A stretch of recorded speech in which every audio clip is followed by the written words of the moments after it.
Hi Assalamualaikum, I am teacher Fatihah.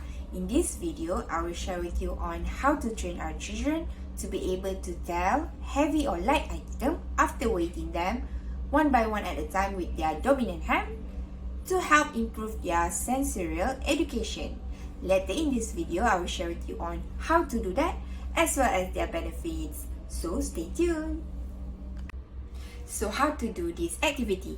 Firstly, we introduce the concept. So the object that have more weights are called heavy object, and the object that have less weight are called light object. So we can start with introduce with the obvious weight differences that I have in front of me is a pack of sand. So this object is heavy object, and this one is feather. So this one is light object. So they can understand much more easier. Secondly, we prepare the item like I have the video over here is me preparing the item. Later, we can ask them to weight the item and answer the question which one is heavy and which one is light.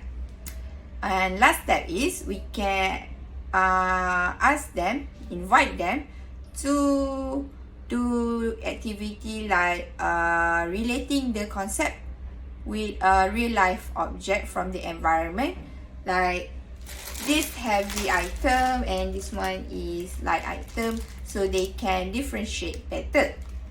Next, I will continue with the benefits of this activity. With this activity, it helps children to initiate comparing two or more objects in which they learn about the differences between the object. Secondly, it helps children to work on their thinking in which problem solving.